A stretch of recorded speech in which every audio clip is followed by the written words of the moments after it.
Hello and welcome to another episode of CyberMasters. That's exciting. Thank you for joining again. The show's been building up quite a bit of audience. Thank you. I guess I'm doing something right. We have some pretty exciting guests that come, all experts in the field, as you've seen. We try to simplify all these complicated conversations about technology and bring them to you on this show. Tonight's guest is going to be Tom Nohs. I'm going to introduce him as soon as I go through some tech news. There's some interesting, exciting stuff going on I think you should all hear about. And anyway, thank you very much for watching the show. We have several hundred into thousands who are watching. I'm quite surprised in the last few months since April, we've been able to produce this show and make it something quality that everybody enjoys. I do put quite a bit of effort into it. I take it quite seriously. I have a lot of colleagues in the industry who are willing to come on and be part of this. I have about 90 or so shows planned, so that's pretty interesting. I think it should take me well into the next year or two. I have all kinds of guests planned. I hope that people who are watching this show also want to participate as a guest. You can email me. The website's Notella. You've probably seen it flash before you a bunch of times. I'll flash it again. I put all the videos up there so you can watch the exciting shows that we've had. Probably going to elaborate on that and put some clips in and whatnot. Anyway, thank you for joining. Cybersecurity is becoming a bigger and bigger problem, as you all know. Quite concerning what's happening. There's articles coming out talking about how the United States is not necessarily ready or has all the things in place to combat it to the best possible effect. But compliance officers are beginning to come around and make cases of certain brands, usually on the larger side. We eventually believe they'll be coming to the medium and smaller businesses, making examples of them how their data was insecure, it leaked, and critical data was out there, sold on the dark web. People couldn't keep their things secure. Now, it's interesting, there's a level of personal security everyone needs to take on, but certainly the level of security that the companies have is equally important. I mean, one of these big companies gets hacked, their information gets out on the dark web, and now hackers have access to your username and password. Of course, your responsibility is to maintain that, keep it secret, make sure that it's housed and maintained and updatable on a regular basis. So it's really a two-pronged approach. I think until the battle of cyber war gains some ground on the resistance, everyone has to be over-diligent, if you will. Let's jump into some tech news before we introduce and speak with our guest, Tom Nohs.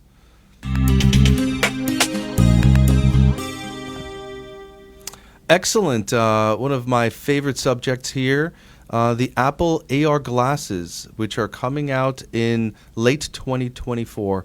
Why is that exciting? If you take a look at the picture there, those look super cool. So you'll be able to put those on and have overlays on reality with things that are on your phone. So perceivably, while you're shopping, while you're driving, you can see your texts come up right up on the glasses. Very exciting stuff. Late 2024. I was hoping it would come out earlier. Now, what is coming out earlier are these puppies right here. These are the Apple AR VR glasses. So they're going to be taking on both realms of virtual reality and this augmented reality where you can see through them. If you take a look below me, those are the glasses they're talking about. They're talking about releasing them later this year, and this is how they look and how they'll fit. And again, a combination of augmented and virtual reality working out there together. Much more enhanced VR. The resolution has increased. And a year later, they're going to release these puppies, which are the regular AR glasses that you'll see, all the overlays of what's happening on your phone there. Pretty interesting. I believe that you will be able to drive and walk around and kind of get used to them after some time. If you remember, Google Glass came out with that experiment several years ago for about $2,000. You can have those glasses on you. They looked a little weird the way they was originally designed. Look at this pretty design. Looks really stylish. I'm sure it'll come up in all kinds of really neat styles there. Looking forward to this technology coming out.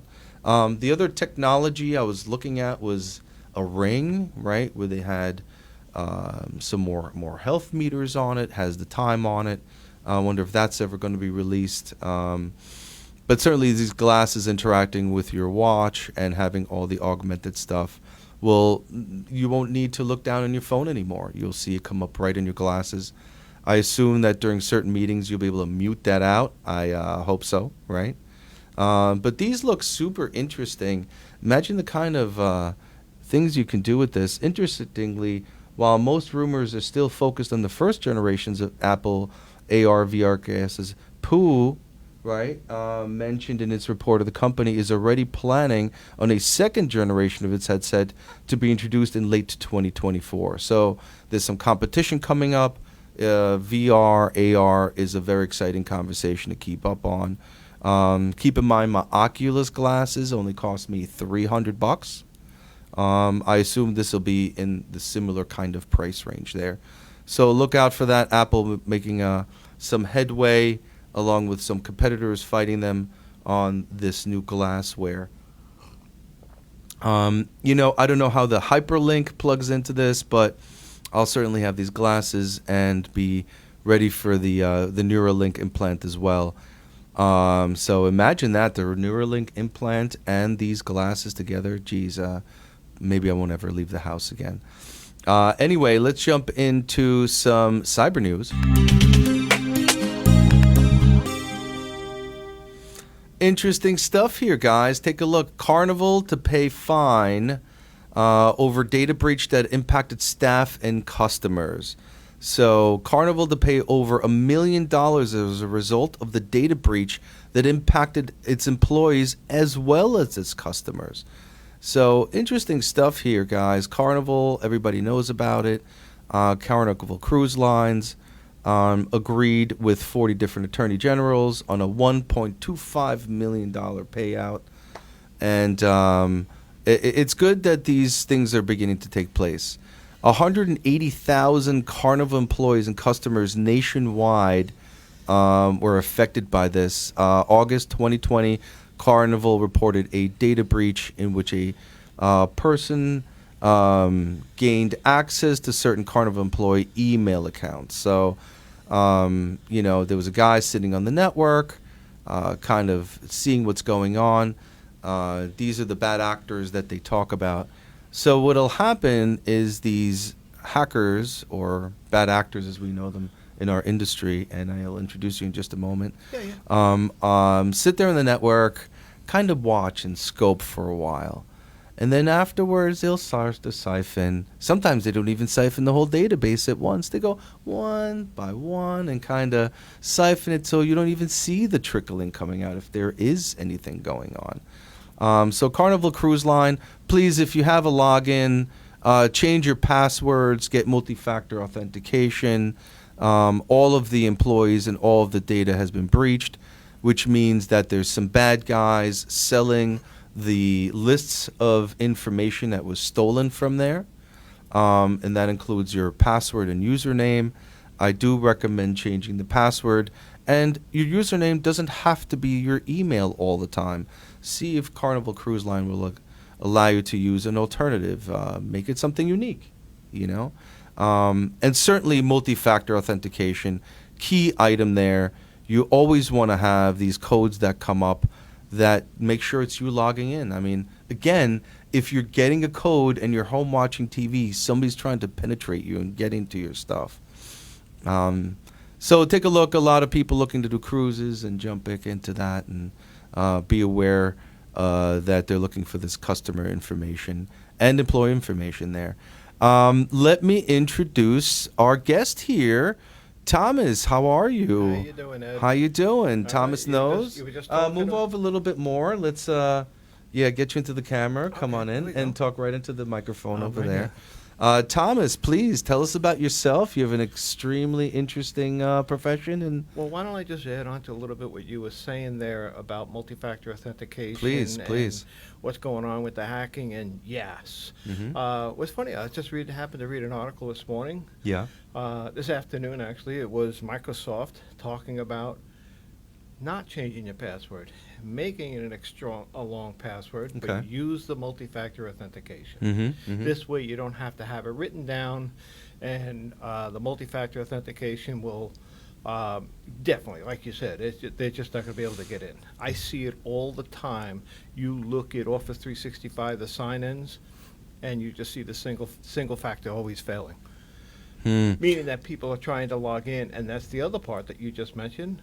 Login ID should not be their email address. So that's another good point.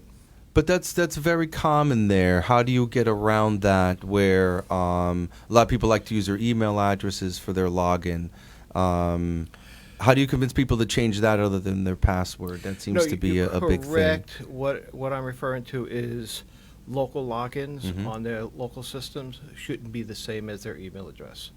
Oh, local logins shouldn't be the same as their email address. Correct. Can you elaborate on that a little bit more? Sure. The username. So I'll give you an example. Mine is TNOHS at Datasoft now. Okay. Right? And my local login is something that's different. It's not TNOHS. Okay. And the reason you want to do that is because if you use the same exact one, the hacker already knows one thing. Right. They already know the username there. And then they have these programs that attack the password thing and figure it calculated over time. So there's just one more thing is, like I said, the hacker already knows one thing because user ID, email addresses are all over the internet. So it's not something you're going to be able to hide, whether it's a corporate email address or anything else like that. Yeah. But that's how, if hackers want to focus on you, they just look you up on the internet. They'll get your email address. That's why you want a different local username. Gotcha. So your banking and all your important stuff should not have your email address as your username. Should not be, correct. Okay. Yeah. And the best way to track that, again, is through a password manager.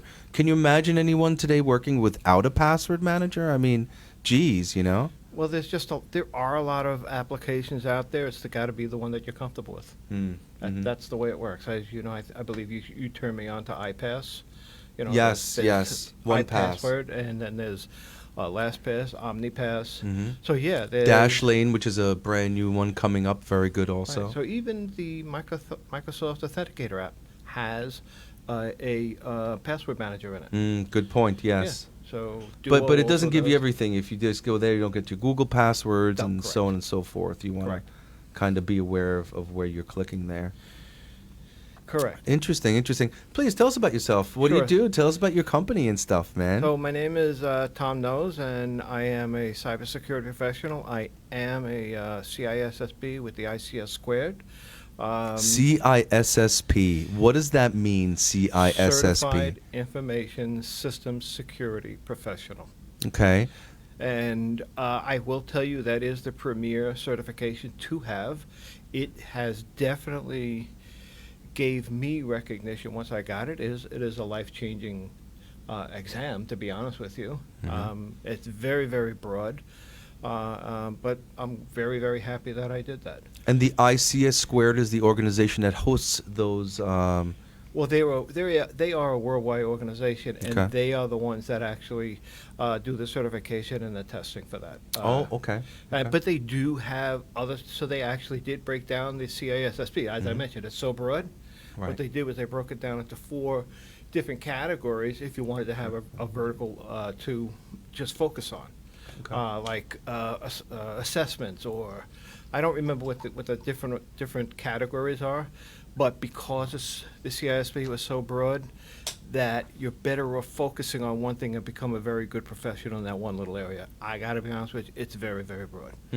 How does it play into this NIST standards everyone talks about? So what's funny is when I was doing the training, and I'll never forget the coach. Yeah. His name was Chris. Yes, I know him, Chris. Oh, you know Chris? Yeah. Yes, you connected me with him. And he said, while we were doing this course, he says, you are going to learn what NIST is all about. Because at that point, I didn't. He says, you will. And he's 100% right. You're constantly going to NIST to try to understand exactly what you're supposed to be doing. Let's talk about the NIST. NIST is a standard for computing that was invented many years ago. So NIST is the National Institute of Standards of Technologies. Okay. It is part of the United States government. Okay. And it was put together to help protect the government agencies' computer systems. Got it. That was the whole idea of it. And what they realized was they did a good job at protecting that. They really need to help the private sector. Okay. And Makes so sense. that's why it now became available to everybody to use as a standard. And the whole idea of a standard is, like I mentioned, these assessments are so broad, right? You really need to ask the questions that fills in the gaps that you might miss just by thinking off the top of your head of trying to make things fit correct the way that you are setting up your systems. Okay. Okay. So it's a standard of how to set up your IT systems.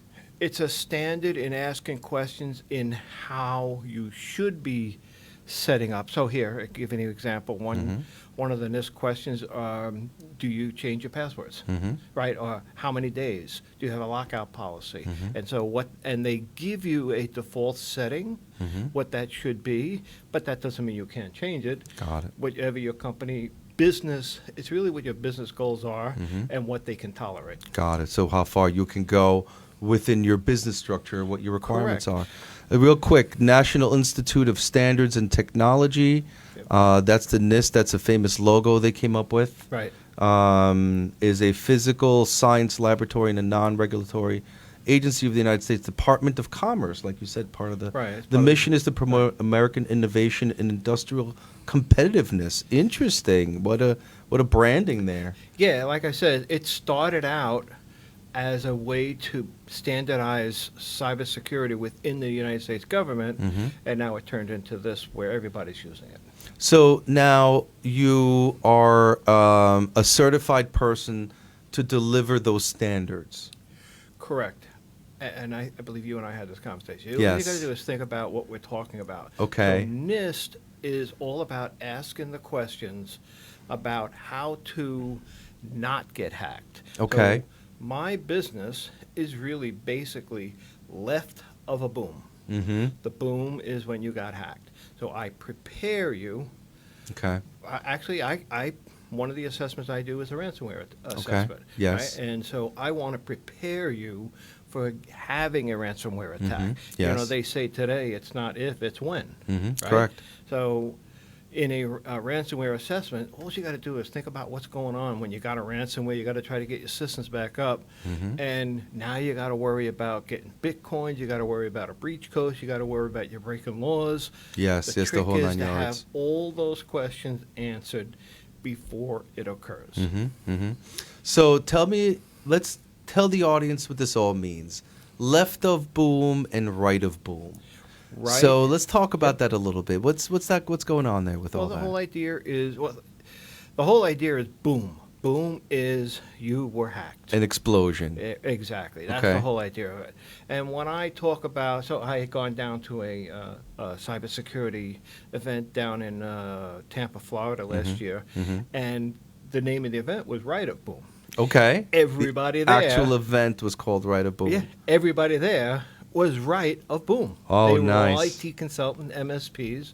I was the only one left of boom.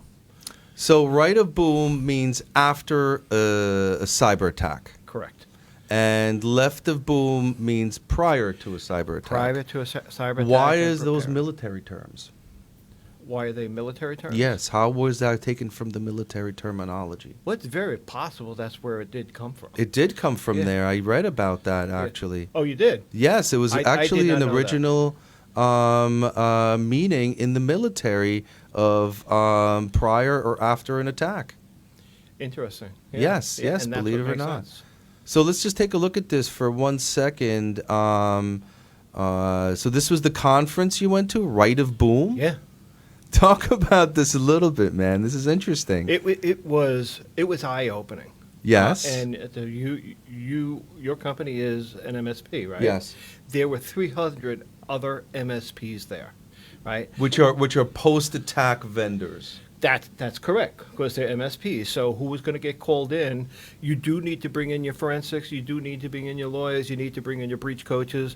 And that's what was amazing was in this one conference, it was actually on the second to the last day of the conference, and they had the breach coach up on the stage. Yeah. And they were talking about how this was the amazing part for an MSP specifically. Okay. Where they were going to, they said, well, what we're going to do is we're going to image everything. This is an MSP talking. Mm-hmm. We're going to image everything, and we're going to make sure everything has the proper handling, and then we're going to replace all the systems. Okay. And the lawyer said to him, I'm coming after you. And this is the Oh. breach coach lawyer of the company that was attacked. Okay. Okay. His lawyer is telling his IT consultant he's coming after him for destruction of evidence. Oh. Because all you got to do is shut something off, and you could be erasing everything out of memory.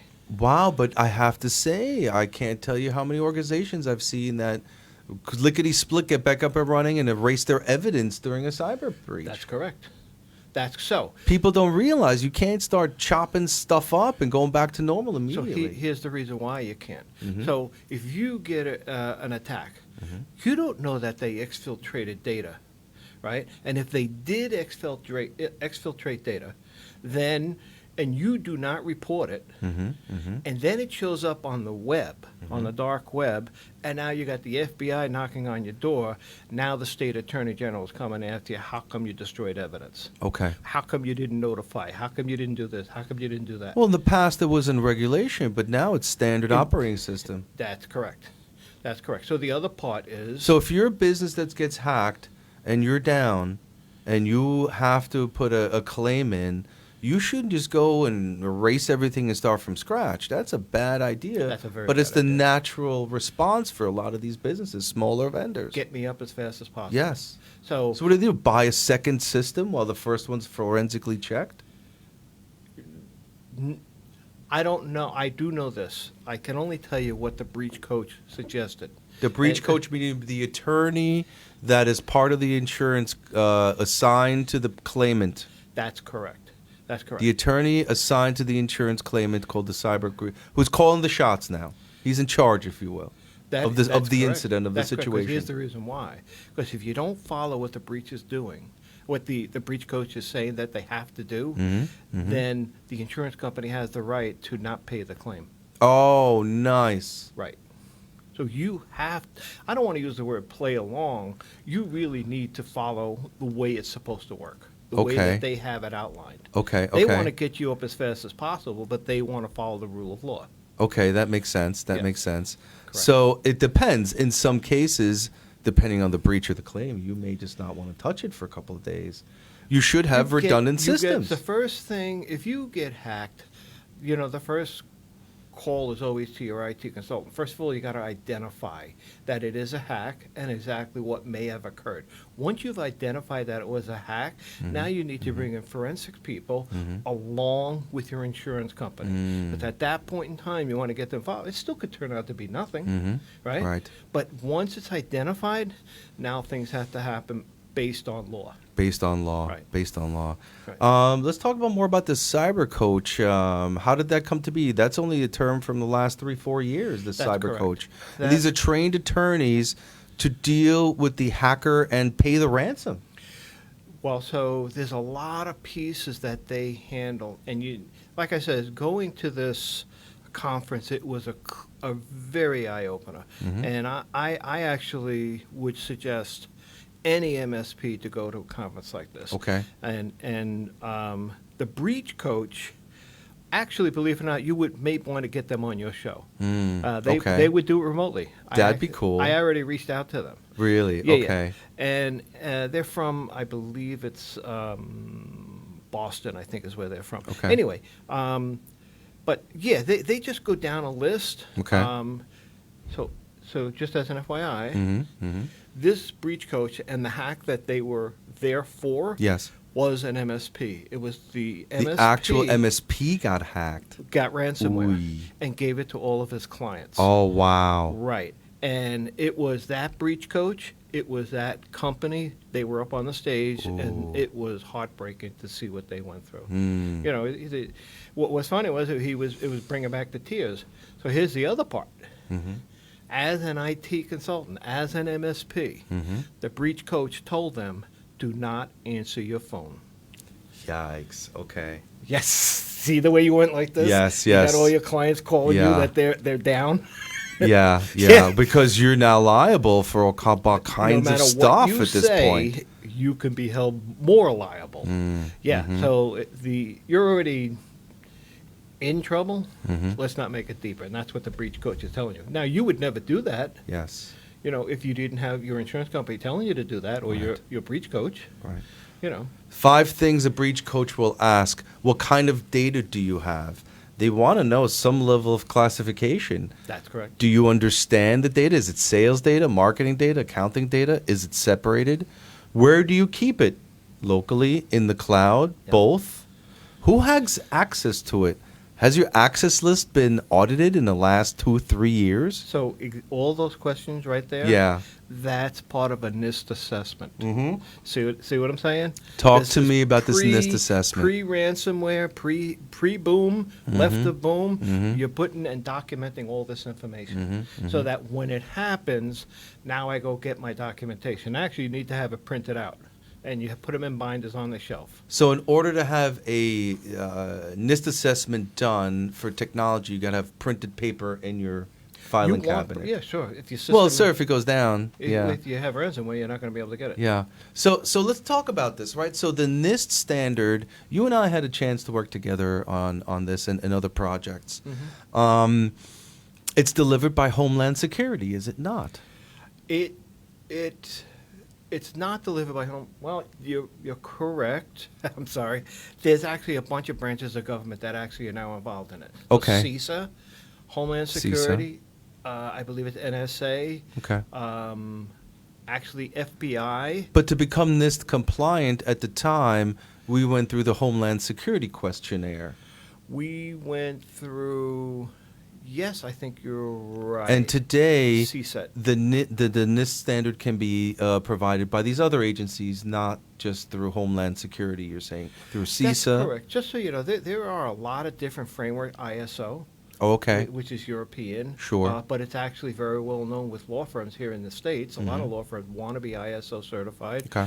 And then there is also CIS, which is Center for Internet Systems, I believe is Yes, what it is. right. And they actually have a really, really nice set of controls that really line up with NIST, but when you're doing an assessment, sometimes the questions are so wide open for Yes. interpretation, it's very hard, where some of these other companies are trying to narrow that down. So Okay. the CIS controls actually really does a good job, and also breaking down the assessment into different pieces.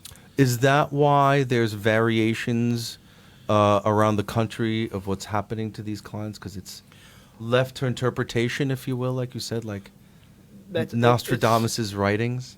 That's correct. I was reading that today, too. But yeah, you're correct. In other words, where you fall short with NIST and some of the other compliance, if you're trying to do it out of cybersecurity professionals, Yes. and to interpret exactly what they're talking about, you're answering questions incorrectly and putting in, you really could make a mistake. It's really more about you're not going to get certified and you're not going to be in compliance. Gotcha. So ultimately, the results of the questions lead people to varying results. Correct. If they're doing a self-assessment and you don't truly understand the question or what they're talking about, that is where it breaks apart. Interesting. So now we went through it with you. My associate was turning colors Yes. towards the end of it. So what does it mean for an MSP to go through these standards? Now, we did it a year or 2 or 3 ago.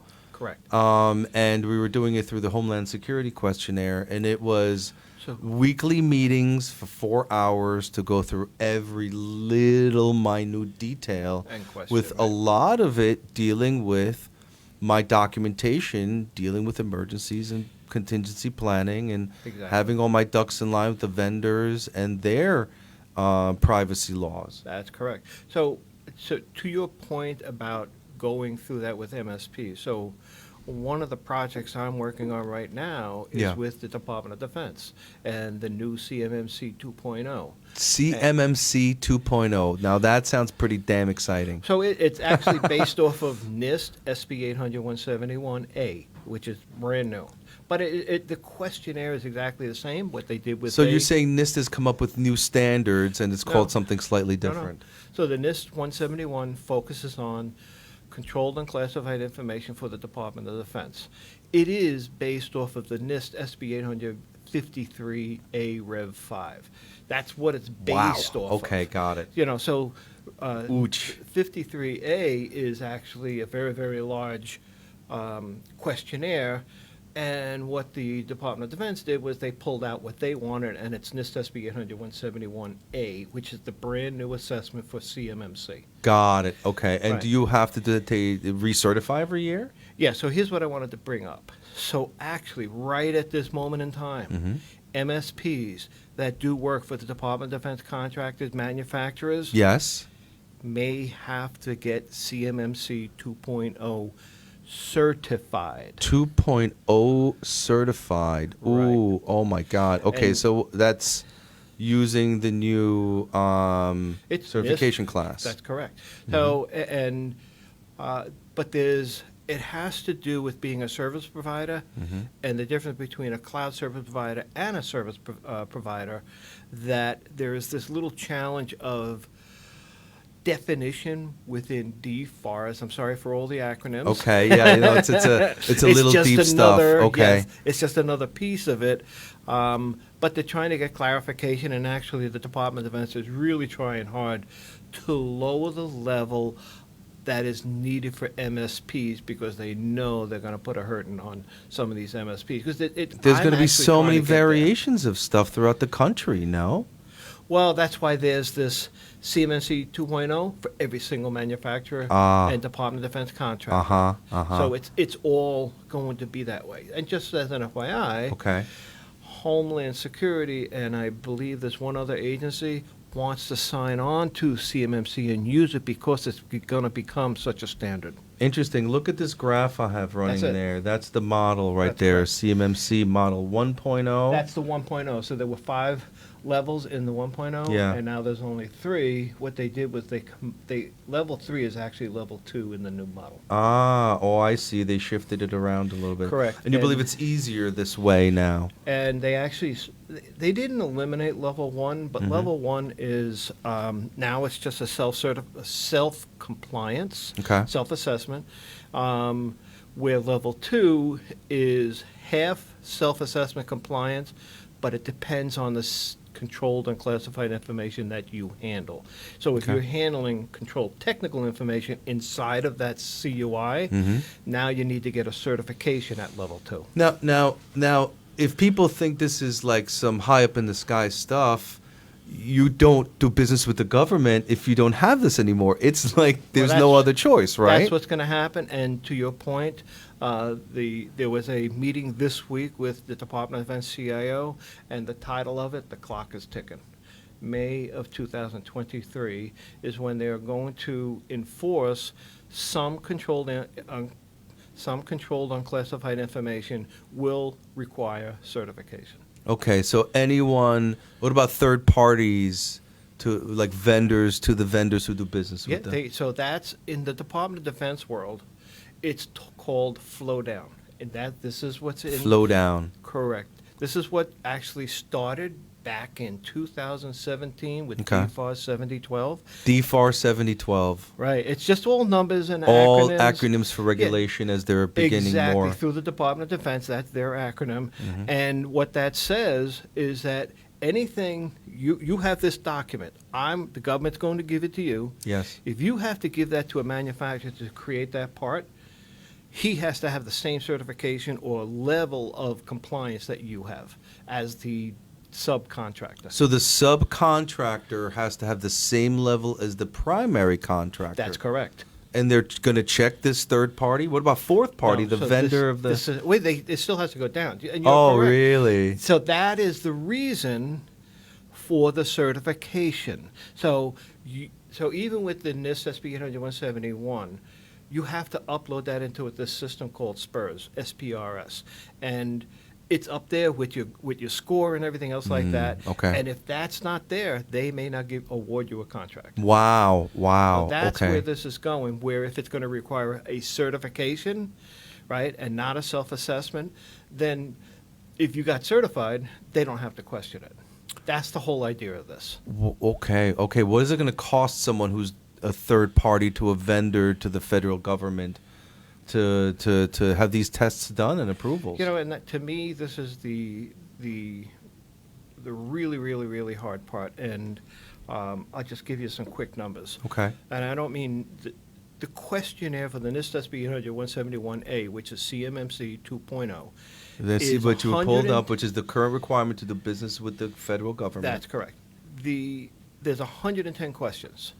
Inside of those questions, there's a total of 358 objectives to be met, okay? And then you actually need the evidence of how you met them, 2 pieces of evidence. That's 816 pieces of evidence that you have to gather in order to get this done. Now, I'll just give you... What do small vendors do that have a handful of employees, Tom? They can't. That's why they have to hire a cybersecurity professional. And there is a major cost for this, and it's difficult. I do this for a couple of my clients, and, you know, there's just a monthly bill that comes. You know, that's why you got to start early. Can you tell us a war story where it started to slip away without giving away names? Well, I don't have to give away names. It's all about technology. A quick example. Yes. Right? And I'm sure a lot of people use QuickBooks. Yes, of course. Okay.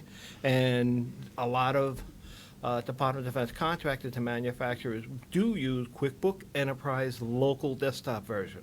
And they can't move away from it because they have tools in that application that are they don't get customized. online. Correct. Okay? Yes, I've seen that. So part of the CMMC and NIST is the implementation of what they call FIPS 140-2. And what that is... FIPS 140-2. And it's just a acronym for what it is. It's a level of encryption of ciphers that you're allowed to use on your system. So if you turn it on, you can't use SSL 3.0, 3.1, TLS1. You can't use all that. It won't even allow you to do it. Okay, So okay. it raises it up. With QuickBooks, what happened when we turned it on, QuickBooks stopped working, and QuickBooks said, yes, it's not supported. We do MD5. Yes. MD5 is not supported in FIPS 140-2. Okay. And okay. so now you got to figure out how you got to maybe put that PC or that server behind a firewall, and it can't have access to this controlled and classified information. It can't. Where in your CMMC2 model does that come up? The FIPS 140-2? Yes. All of them. All of them. All of them. FIPS 140-2. So even on your sonic firewalls, there's what they call FIPS mode. Because Okay. even talking to the internet, talking to your Office 365, you got to turn on this FIPS mode. Mm-hmm. Okay. And you believe many people don't have that on their network? I know Certainly. for a fact they don't. You know, okay. And to the point about what this whole CMMC compliance takes, that particular incident occurred close to 6 weeks ago. The owner of the company went on vacation for a week. I'm now 6 weeks into this without a resolution. I know what the resolution is. QuickBooks actually did create this, they call it cloud access, and it is an RDP to a desktop. Yes, and they're pick up your desktop version and put it on the their cloud, and using RDP. that will pass muster. Well, that does pass muster because it has no access to that network. Don't you want your QuickBooks file local? Everybody does. I just ran into this week. I want my QuickBooks Yeah. file local, man. I told the gentleman, and actually, believe it or not, here's the funny thing, and I never knew this. This gentleman handles MTA, just like the Okay. Department of Defense. Right. He's a contractor, and they have the same exact rules. They have FIPS 140-2. He's got QuickBooks on a PC. Okay. So it came up. We're going to protect him behind the firewall. got it. Yeah. This, So yeah. it's just funny how it comes up. So is the federal government, you telling me they truly cut off all their vendors until they have this? What if they're desperate for those products? There's no leniency here? Well, so you saw the map where it said CMMC 1.0 and then it's Yes. CMMC 2.0. Yeah, The we'll pull that reason up why again. that occurred was because 1.0 was really impossible to implement. So Really? they- This 1.0 was hard to achieve? Why That's were these correct. 5 levels so hard to achieve? Well, because it's called maturity model, right? And what that meant is you have event logs. And those event logs, you're supposed to go through and you're supposed to, cull something. through them and look for anonymous information, right? And you need to have records Okay. of 9 months in the old 1.0, 9 months of records that you did that.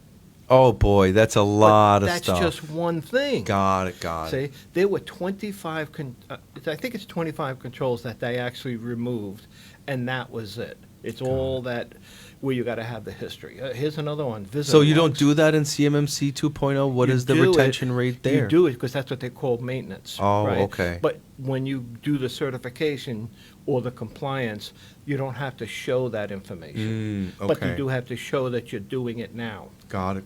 Okay. Right. Interesting. I want to move the show forward a little bit. We have a really interesting segment here. I don't know if you guys know about Gartner Group.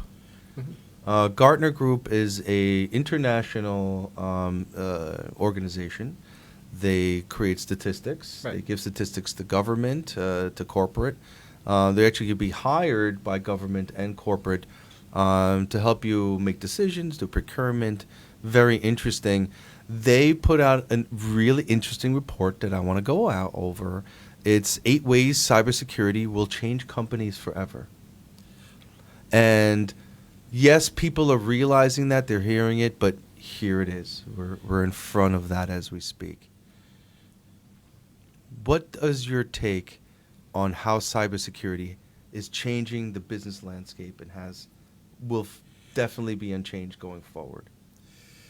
So everybody knows that they have to do something about cybersecurity.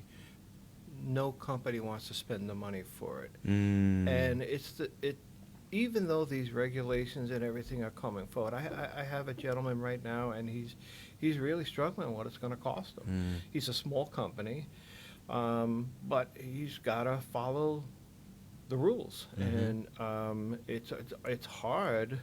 I think they just have to come to terms with it and just go forward with it. I think the whole thing with cybersecurity is you have to bring somebody in that knows what it is, what your goals are, and build a plan to get to the end game.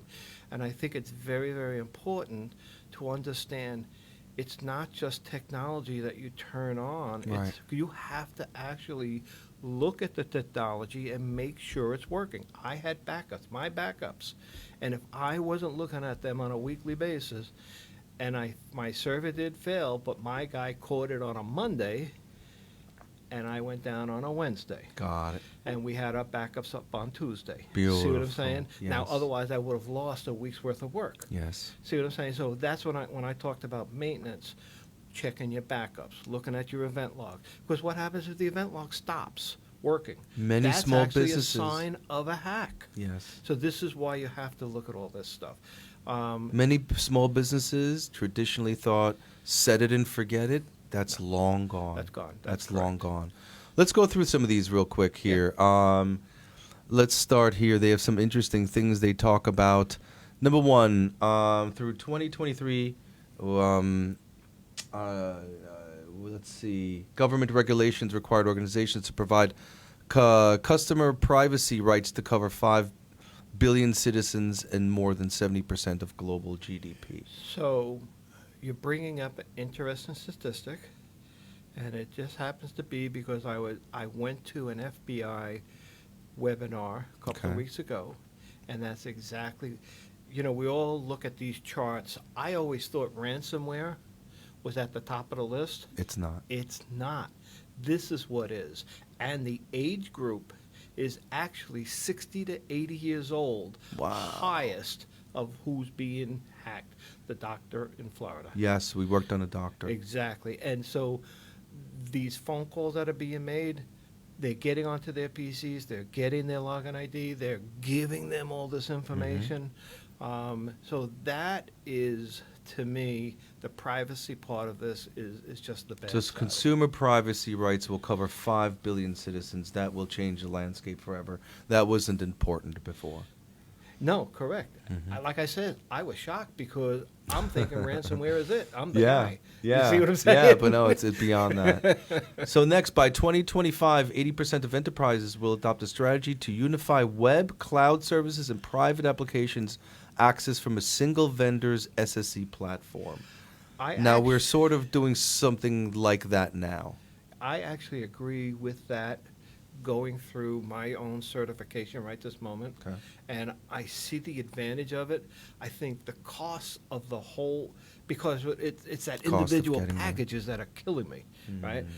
I need a package, but I need it at a lower cost. Yes. A guy like me just can't afford these big numbers that the government can afford. Yes, And that's the bottom line, but I still need the security that the government has. You see what I'm saying? Yeah, so there's going to be a bundling of packages into a single platform, so you don't have to cover 5 fields. You're covering one main platform coming in. Correct. And will that create monopoly problems in the future?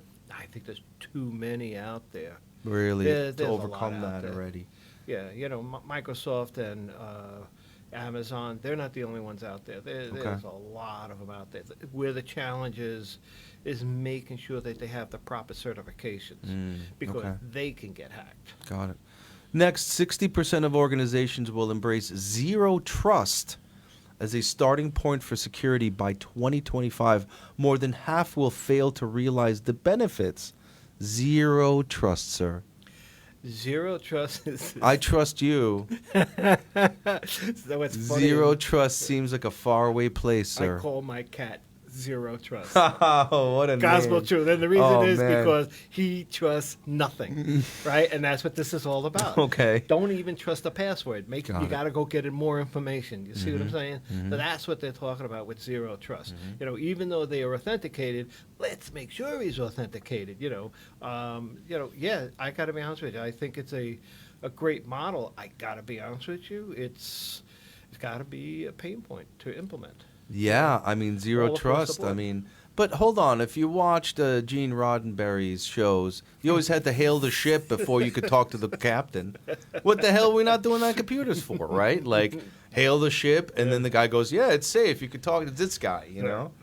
Right? Exactly. I mean, Yeah, come that's on. right. Yeah. You know what Gene Roddenberry didn't talk about was the internet, though, which was No. interesting, you know? No, so when he calls a ship, you just say, okay, give me a multi-factor authentication. Yeah, it was a hailing process, if you will, you know? Yeah. Here, by 2025, 60% of organizations will use cybersecurity as a primary determinant in conducting third-party transactions and business engagements.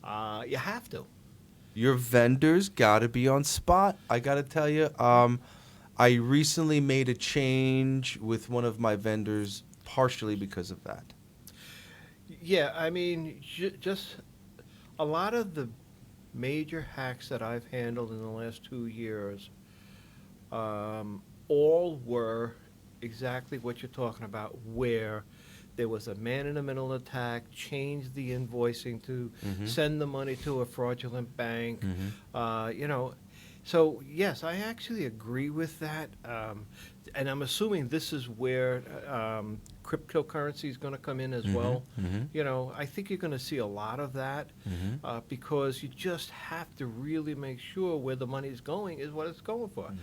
One of my clients, he lost $70,000 in one transaction, $250 in another. Ooh, those are big numbers. It was big. The good news is the FBI can now, as long as you have the numbers where they went, that would come from the client that sent it, right?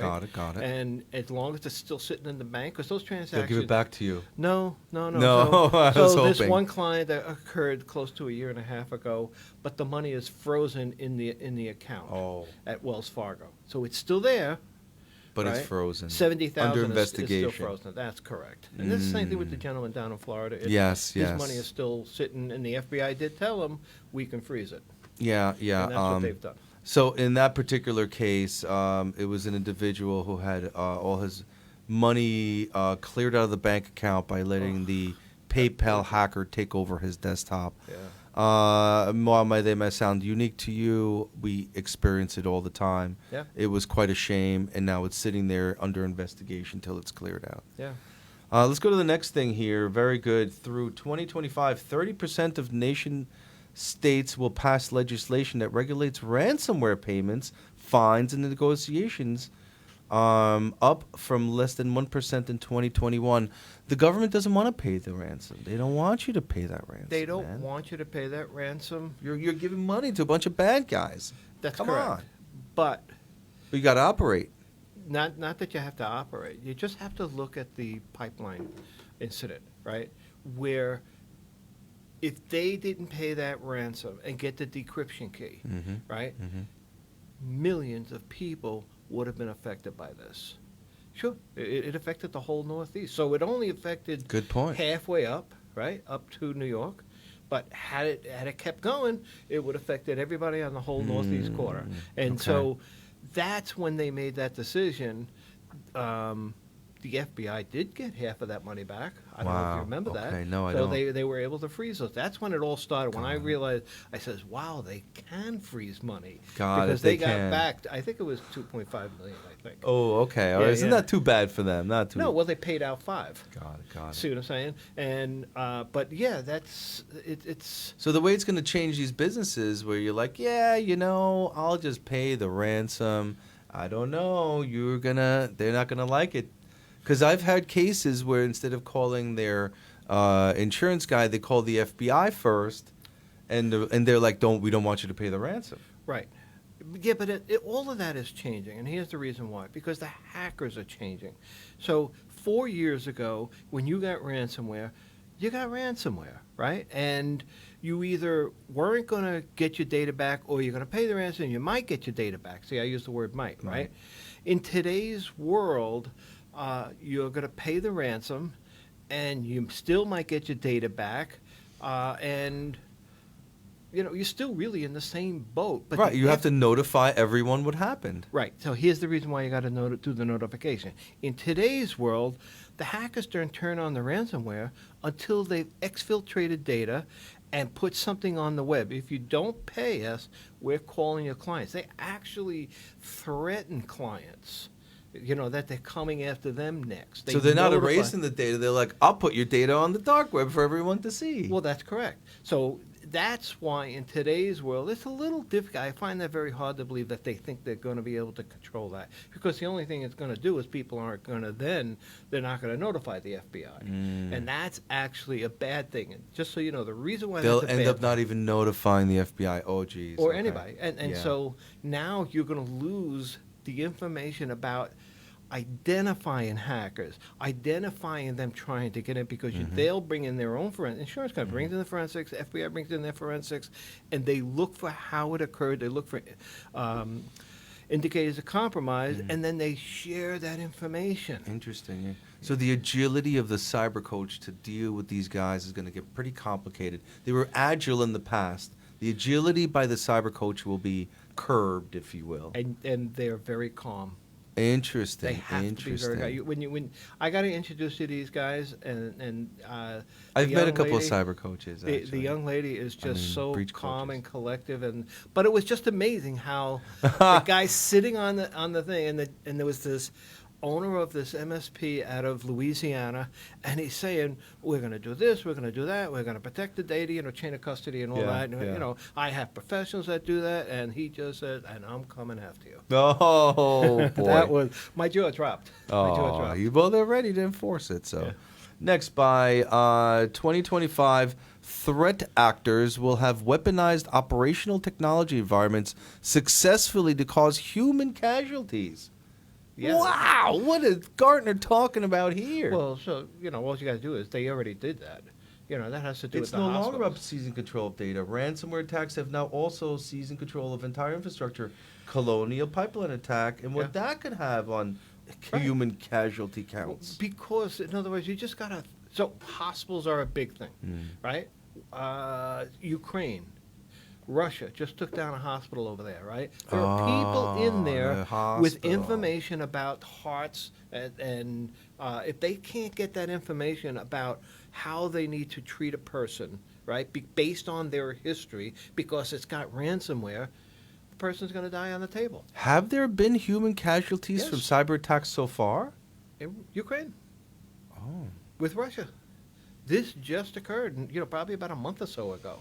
Oh, there definitely has been. Interesting. Wow, that's a tough prediction There to was hear, another guys, one out of, I think it was Africa, that occurred about a little more than a month ago or so. The same exact thing. It was a hospital that was attacked, and it caused casualty from a heart patient. By 2025, 70% of CEOs will mandate a culture of organization, greater resilience to survive coinciding threats from cybercrime, severe weather, civil unrest, political instabilities. Let me just talk about this for a moment, because when we went through our NIST requirement with you, we had to make a contingency plan. We built lists of things that could affect us and how and what we would do about them. Severe weather events, civil unrest, and political instabilities were things we've added to those Yes, risks. let me just make a correction. So Please. that's part of a business continuity plan. That, what you're discussing right now, is risk assessment. You list all your risks, even you are As a risk. part of- I'm working with a company in Manhattan. Sure, there was just a Two section. owners, that's correct. Two owners, you talk about the risk of losing that person in the business. You talk about, so yeah, you want to identify the risk, and you want to identify how it's going to affect the business, and then you need to put it at a level at which you think it's the probability of it occurring, and actually the level at which it may affect the business. So risk management will be passed down to all of the employees over time. Without a doubt. And the reason for that is, believe But it or most, not- I mean, I've seen employees, they could care less what happens after they leave. Or in some cases while they're there. Well, you're correct, but that's no longer So that's changing. Everyone's That's got to be correct. part of the risk conversation. Weather, unrest, cyber attacks, the whole thing. The staffs of companies have to be more engaged in these risks. Internal threats? is Internal another big one. threats. Yeah, just because somebody did an internal hack, because they were part of the organization and left, they think they got away with it. The forensics is still there. And once it's found out, I've read plenty of stories where, weeks after somebody left, they found out it was the IT guy. It was the IT And they guy went anyway. they went after the IT guy. Yeah. By 2025, let's see. By 2026, 50% of C-level executives will have performance requirements related to risk built into their employees' contracts. So they're really even going to build it into risk management into the handbooks. Yeah, and I guess that really comes from training. If you think about it, how are they going to enforce something like that? But I think it really comes down to performance based off of awareness training and the different types of training that there are. Yeah, but hold on. I mean, I kind of do that now, right? So it's in my handbook of how you should, the guidelines of operation, if you will, Right, but they're being very specific about it, that it's cybersecurity becomes within the corporate world. And I can only really see, no, don't get me wrong, handling email that has PII information in it. So, and again, that's why I call it training. Yes. But yeah, you're supposed to handle that email. You're supposed to encrypt it. You're supposed to not send it outbound. It's no longer just a computer use policy. It's part of your contract with the employees in the handbook in some cases now. So these handbooks are going to really alter over time with risk management requirements in there. Oh, interesting. Yeah, it's you look. I mean, your employee is your first line of defense. Mm-hmm. That's why you need to make the investment on training them in cybersecurity. Everything that they do on a day-to-day basis, cybersecurity needs to be entrenched in them. But they're the ones that, I think the number is somewhere around 93% come from email hacks. Somebody clicking on the wrong thing. I get calls daily. We get somewhere between 5 and 10 calls and requests weekly, and I'm still surprised at the organizations that come to me who haven't thought about this. I mean, it's 2022, and they're just coming awake now. Yeah. Some of them are still doing paperwork even, as opposed to any. Well, it's very surprising that a lot Very of companies surprising. don't even have the paperwork. It's really, really, well, Well, we worked with someone recently who had some kind of paperwork, but it hasn't been intellectually analyzed. that's correct. So I can slap together a Word file. Yeah. If something happens, I run out the front window or jump out the window or something. But you got to have a serious plan here. That's correct. You got to have a plan, and that's why again, I'm going through this stuff right now with my own certification, and so I really, really understand what this takes to put together. It just takes a lot of thought processes. It's not just a matter of putting information on a piece of paper. And you're not just saying that because you got the fancy certification. It's because you see what the government's asking for. Well, so I can't write a policy that I have to abide by that doesn't fit my business needs. So that means I have to write it for my business, and I have to say, yes, I'm signing that thing. So I have to What is abide. your liability if you make a mistake in that questionnaire process? So I do know, and again, it's going to go back to New York State. It's not going to come from the federal government, right? So let's just say I was hacked because I wasn't abiding by my own policy. Yes. And it's pure liability, right, on me. It's New York State that's coming, the Attorney General is coming after me, and the bottom fine is $250,000. Close the door. Wow. Yeah. Hope you have that sitting there just in case. No, insurance. Policy handles that. But this is what it's coming to today. You So I gotta just- do the right thing. That's what the SHIELD Act is all about. So let's talk about notifications, right? So if PII in New York State under the SHIELDS Act is breached, you must notify all of your vendors, employees, and customers within a certain period of time, and it has to be cleaned up. You need to first identify exactly what was, again, this is where breach coaches and all this, the forensic people come in, right? So you identify. So I actually recently worked on a case where one lawyer was going to notify New York State, and the insurance lawyers came in and say, no, let's really identify the data that was taken.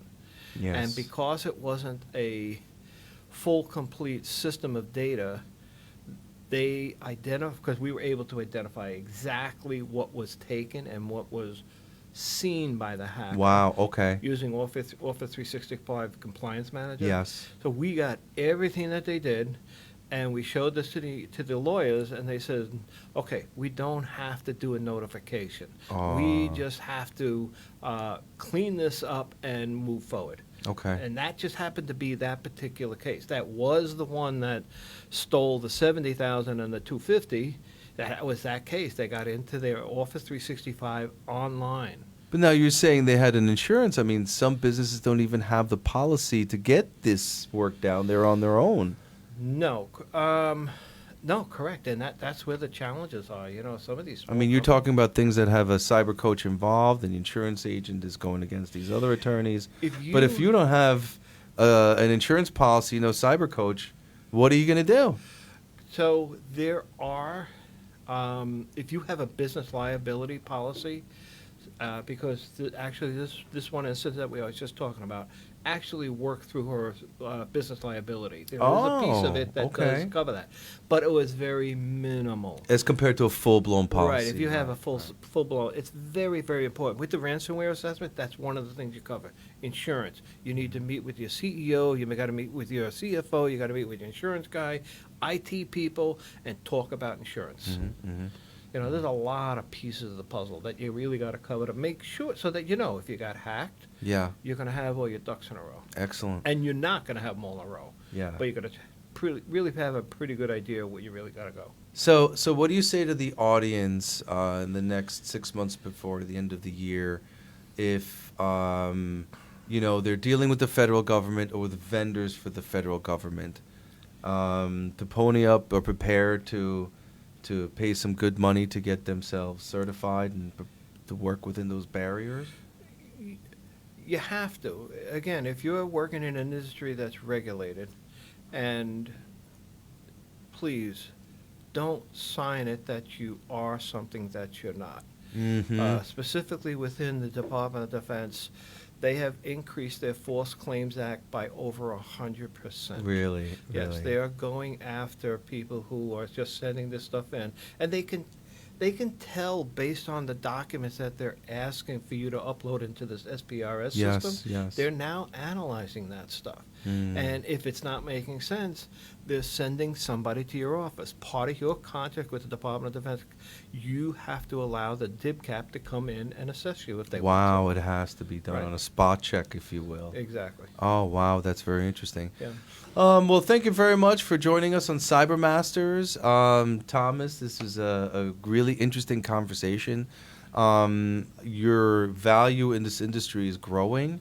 I think it's important for engineers who are trying to get to the next level to look at this CISSP and these models and learn the NIST standard and begin to work within those realms. It's imperative today if you're a senior engineer to understand this conversation. Yeah, the CISSP it's the gold standard, they call it, not just by me, it's by the FBI, this is by even Microsoft. Mm-hmm. If you carry that, you're carrying weight. You know what you talk about. Otherwise, you're not going to be a CISSP. Yeah. And so, it's been actually very, very, very useful for me. Nice, interesting. useful. I want to hit you with one interesting last question that bothers quite a bit of people when I bring it up. There's a perception that the cyber defense wall is in the hands of these businesses. In the hands of? The businesses, of individual, small, medium, large businesses. Oh, I know where you're going. They buy all of these products, have all of these requirements, and they are the shield to international attacks. Other countries have solved this problem by taking part ownership in the internet. Well, I don't know that. Is there going to be a shift in the future where these businesses have to pay less and there's government who's going to be involved and build the cyber defense wall? And doesn't that require internet ownership by government in some capacity? Well, you're taking it down a road that is uncomfortable. Of course, because Yeah. we want free internet. Exactly. Yeah. I agree with you. I mean, I think you and I have spoken about this many times where I look at this that all these small businesses have to be the front line of defense for the United States government. Yes. So why are they footing the bill to protect our industry, our Department of Defense? So I did write a letter to the Department of Defense about this, and I didn't get a response. I didn't expect a response. I got too many Yes. other things to worry about. Yes. But I wonder what they thought about it. Think about that. Well, I do know that it has been talked about and it has been mentioned, but it's a very, very sticking point. I think it's really got to come from your legislatures and policy. I think that's where it's got to come from. And, my suggestion was if somebody does get the CMMC certification, then let the government pay for it. But, they foot the bill to get there, and then maybe they can get a tax credit. Maybe they can get something. Right. Grants to help or them something, along. right? Grants is This is another what we way. were talking about. Can Right. grants be given for Right. this stuff? So that was my thought there. I think, and the reason I know, because I'm writing the bills to the clients, Mm-hmm. and you feel bad for it, but, there's nothing I can do about it. This is what their requirements are. Mm-hmm.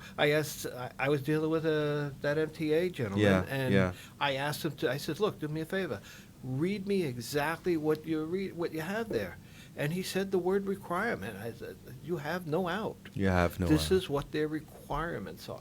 Yeah. Wow, guys, thank you for joining us. Exciting show. for me, this is pretty important because these regulations are going to change the entire landscape of the United States. Right now, we have businesses being affected regularly, profits being stolen. And look at these numbers, they're huge. So more to come. Thank you for joining CyberMasters. Have a good evening.